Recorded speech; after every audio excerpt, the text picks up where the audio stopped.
Hello, my name is Philip McDonald and I'm a Special Collections Librarian here at NC State University Libraries. And my name is Taylor Wolford. I am also a Special Collections Librarian at NC State University Libraries. And today we are dying to be here. You may have noticed we are in a completely different space. We are in the Public Sciences Lab on campus. So thank you to the Public Sciences staff for allowing us to use your lab for the day. And what we're doing today, Phil, do you want to explain that a little bit more? Yeah, we're going to do a couple different natural dyes with fabrics. We're going to do sumac, turmeric, and cinnamon. Yeah. And we're going to do some of the pre-process right now to get the fabric ready for dyeing. So the first thing we're going to do is prep the cotton and prep the fibers by scouring. Is that how you pronounce it? Yes. So the first step in dyeing, the technique we're doing today is called natural dyeing, meaning we're not using really harsh chemicals or synthetic dyes to dye our materials. So the first step in that is actually scouring the materials. So we're using cotton fabric today, and to scour it, that basically means you are cleaning the fabric to prepare it for the dyeing process so that the dye could absorb a little bit better when you get started. Perfect. Okay. So we got the pot of water. You start with a pot of water. And then, is it, oh, it is on. Is it on? Yes. It's on. Perfect. Put it on high. Let me see. I mean, I feel like at this point we just need to wait for the water to Yeah, now we're just waiting for the water to boil, but we'll make sure to record everything, so. Yes. So while we're waiting for the water to boil, we can talk a little bit about how this idea formed, how our idea formed to get this started. So Phil and I think we were doing either a textiles unboxing, or a bees unboxing with the libraries. And somebody had posted in our chat that they would be interested in us using some of the dyeing recipes that we were talking about in the unboxing. And so that's why we're here today. Yeah. What was your experience like trying to replicate these dyes at home? Fun. I mean, it was super fun. I'm glad that I'm in a more lab setting, so we have a little bit more control on the environment. It was super hot in the kitchen and just like tons of steam everywhere. So hopefully this will be a little bit more straightforward and nicer. But yeah, and it was our first unboxing that it came from. It was the textiles, and then we used some of the materials that we talked about in the video were like these 19th century like textbooks, or some of them were workbooks from students in textiles here at State, and so some of them had like used natural dyes in order to dye the fabric. So yeah, so this is, how long has it been? It's been at least a year. At least a year. So this unboxing has been a year in the making, you could say. Yeah, and another while we're waiting for this water to boil, it's taking its time. It's not plugged in.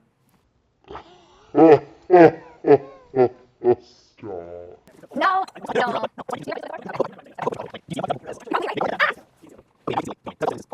So first thing you do with anything, make sure the hot plate's plugged in. Yeah. So now that we have that, we can move forward. Yeah. And we already measured out our washing soda, 35 grams, and so, but we wait till it's boiling to add it, and then wait for it to kind of bubble up, and then it's good to go. Yeah. Something to note is that you can dye natural fabrics with natural dyes without doing sort of these preliminary steps. Some cultures, like in early Indian medicine, did not use these steps, but it does help the dye adhere a little bit better for the longevity of the fabric and the dye, so that's why we're doing it today. But primarily in early dyeing practices, they did not do all of these steps to prepare the fabric before dyeing. I'll be honest, when I did this at home, I did not do these steps. So I'm interested to see how it's different, the same, if it's necessary. Probably, like you were saying, though, with longevity, like maybe in like a year or two, we would know like the difference between the scoured and unscoured over fabric. long term. Yeah. So the water's almost at a frolicking boil, and so we go ahead and add. Yes, so we've pre-measured out 35 grams of washing soda, and this is going to clean the fabric before we dye it. So we have our water, half of the pot is filled with water, just water, and we're gonna go ahead and put in the washing soda and give it a little mixy-mixy. Okay. Give the washing soda just a little bit of time to incorporate with the liquid. Another suggestion we have, full disclaimer, you should probably have gloves and a lid for your pot so that the chemicals don't bother your eyes too much. So after that, when the bubbles have sort of subsided and you've turned it back down to a simmer, you can go ahead and put in the fabric that you will be working with. So how many strips do you want to put in? We can just put in one. One, that's what I thought. Yeah. You might need more washing soda depending on how much fabric you're trying to dye, right? Mm-hmm. So like it's per weight fabric, so you can measure out about 10 to 20% of washing soda per however many grams of fabric you have. The cloth, yeah. Yeah. Great. And that's how we measured it. Obviously, we're working with a tiny, tiny strip. Yes. So you're going to stir the fabric every 15 minutes or so to make sure that it's adequately scoured or cleaned. And then finally, when it's done and it's been simmering for about an hour or two, you can take it out of the pot and wash it with cold water, and it'll be ready for the next step. So yeah, we can just come back. Let's take a gander. Yes, let's take a gander inside of the pot. It has been scouring for a couple minutes now. Really like less than a minute actually. Less than a minute, but it's already like the water's already turning like brownish and gray, like it was dirty. And these are fresh Kirkland cotton tees, so I'm very surprised. Well, I think what this demonstrates is the importance of cleaning your fabric prior to dyeing, because in the manufacturing process and shipping and transportation and all of that, the fabrics, especially natural fibers, pick up a lot of dust and dirt, and they just accumulate a lot of brown stuff, as you can see.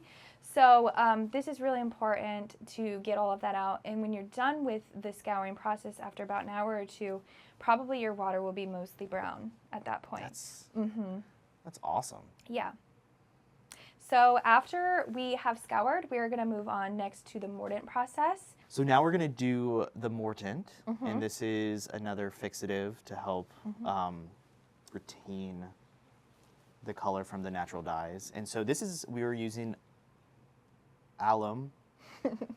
Yes, right? Alum. Yes, okay. It's alum. And this is from the grocery store. We were able to get this from the grocery store. Super not difficult to find. And so we cleaned the previous container. We're just using a new one. And so we're getting it up to heat, and then we're going to, do you think it's hot enough to go ahead and stir in? Yeah, yeah. So we filled it up just a little bit, enough to submerge the cloth. And then we measured out a tablespoon of alum to put in, or alum, however you say it.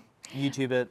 You'll find out. And a fixative, or mordant, as they call it, is really important because it helps the dye adhere to the recently scoured fabric better.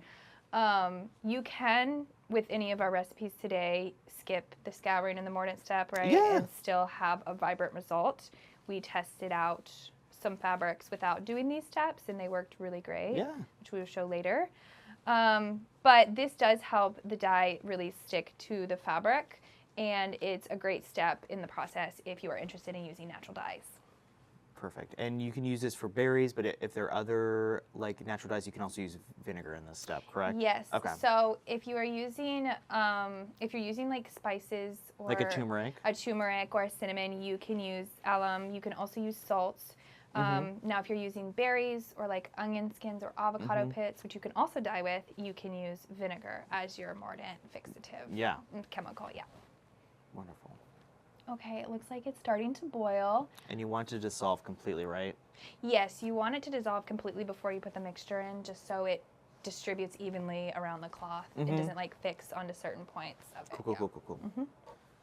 So after your pot has reached a full boil, you can go ahead and put the fabric into the pot and give it a mix.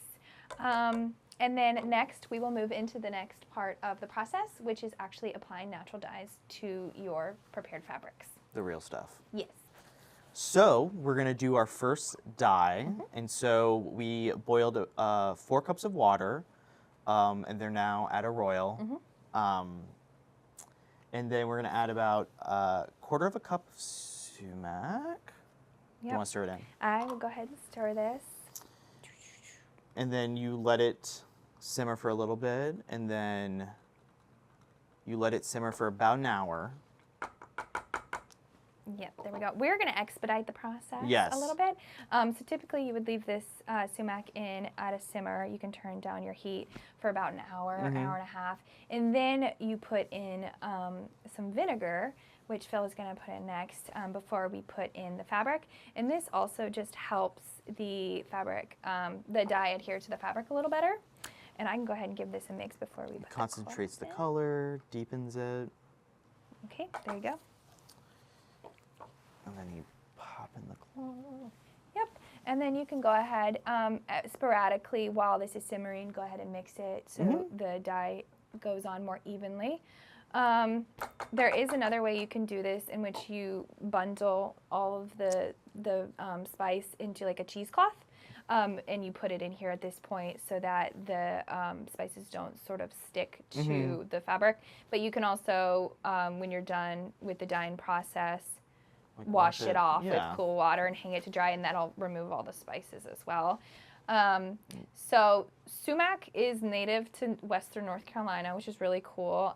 Disclaimer, there is a poisonous strain of sumac, so do not use the white berries on the bushes that you can find in western North Carolina. That's not the right sumac. But for our purposes, we just went to the store and bought a bag of sumac for like $2.99. It's pretty easily accessible at your grocery store, just like everything else we're using today, which is great. And then when you are done with your dye, you can keep all of the dyes that we've prepared today. This is what it's going to look like in the little containers there. This is sumac dye, and you'll see it's going to be a lot lighter than this depending on how strong you make it, but generally speaking, it'll be this sort of like pink reddish hue. And then, like we said, you go ahead and wash this with cold water, hang it to dry, and then Phil has an example of what it looks like when it is completely done. It's a lovely salmon. It I would is. say. Yeah, I really like it. It's a pale, pale pink. If you use sumac berries, which we had also talked about, if we could locate them, it would be more concentrated and it would be closer to like red. Yeah. But it is a really pretty like pale pink. I'm not sure if it's showing up on the camera, but it's beautiful. Yeah, it's already, this is what, like 5 minutes? Less than 5 minutes, and it's already kind of working some of its magic. Yeah, so this is about, it's been a couple minutes, like you said, and you can already see it starting to turn a little pink. You can also cool off this liquid and leave it in overnight for a longer dye. But as you can see, it turns this really pretty pink color, and that is what the sumac dye has done to our white fabric. Yeah, it'd be perfect for like a summer vacation color. Yeah. So now we're going to do turmeric, which is for your yellows and lovely colors like that. And so now we got a pot of water boiling, and we're going to just like sprinkle the turmeric in. This is about 2 tablespoons of turmeric. You can add more if you want a more vibrant color, and depending on how long you're going to let it steep for. But we don't really have that much fabric to dye for our test, so 2 tablespoons is about enough. You can go ahead and mix it. And you can honestly, turmeric is such a strong dye, as you can tell by the color of this wooden spoon, that you can just put the cloth right in and it should dye fairly quickly. There we go. Yep, it's already starting. You can go ahead and mix it. You can see. It's a lovely like mustard, Yeah, which I think could be a spring or a fall color. Yep, and see, it's already retained a pretty significant like mustard yellow, orangey color. It's really beautiful. This is again another thing, another dyeing recipe that's really important in ancient Indian medicine. Turmeric as a spice is believed to have like anti-inflammatory properties.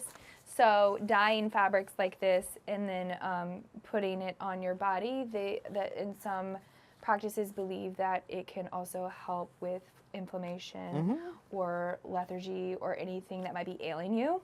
So that's a really interesting thing to think about, is like dyes and how they can help you physiologically. Yeah. So that's one benefit to these sort of more natural dyes. And Phil has over there some of our pre-prepared dyes. So we replicated this process at home, and we did a t-shirt this time, and this is how vibrant it comes out when it's fully dried. So you'll take the cloth out and you'll wash it in cool water again, and then I would definitely recommend air drying this. I put it in my washer and then my dryer, and now both are stained yellow. Like the Don't spoon. do that. Don't do that. But you can air dry these. Definitely don't recommend air drying them in direct sunlight because that will bleach the color right out. It'll be completely light pale yellow to white again. As I told you, I put another one of those t-shirts out in direct sunlight and it is now white. So turmeric reacts very differently in sunlight, especially on a dye form. So that being said, we can move on to our next dye, which is cinnamon. So now we're going on to cinnamon for reds and browns. So we have some boiling water, and I'm adding about a quarter of a cup of cinnamon. And you're going to want to mix this. Cinnamon is a little bit hydroponic, meaning it does not fully soak into the water. So you're going to want to mix it pretty thoroughly in comparison to, I would say, some of the other spices we've used today. And if you want to find out what that would do to you, just Google cinnamon challenge, and then you'll find out. Yeah. So you're going to let this simmer. How long would we recommend this for? About an hour. About an hour, yeah. Similar to the sumac. Yeah, let it simmer for about an hour. And again, this just kind of helps the spice absorb into the water so it can be more evenly distributed on the cloth. We're going to go ahead and put the cloth in now and give it a little bit of time and see how much dye we can get on the fabric in a couple minutes. This one definitely smells the best. It does. I do love the smell of turmeric, but the cinnamon just, especially for the fall. Christmas. Yeah, Christmas, holidays. So now that the dye has been soaking a little bit in with the fabric, Phil's going to mix it around a little bit just to make sure that it's getting all of the cloth saturated. We want to talk a little bit about the history of cinnamon. So cinnamon in ancient times was known to come from India and later from present-day Sri Lanka. It was one of the most sought-after spices in the ancient world. Cinnamon was like the equivalent of gold in ancient Egypt because it was so expensive and hard to obtain and transport from India to the rest of the world.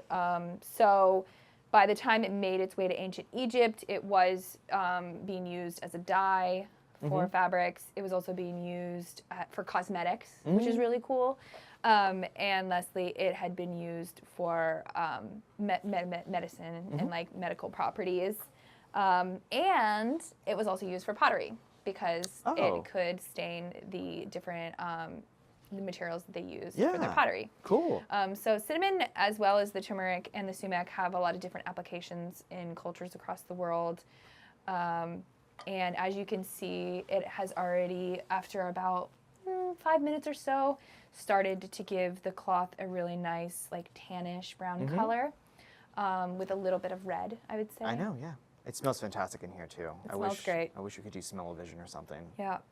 So that is it today for our stream. Thank you for joining us today in the Public Sciences Lab in our nice space. Please join us next for a live panel discussion of the recipe book that we got a lot of these recipes from. We will bring that out, show it, and we will also have a live discussion about some of our failures and some of the things we learned dyeing at home and in the lab. Thank you for joining us. Thank you.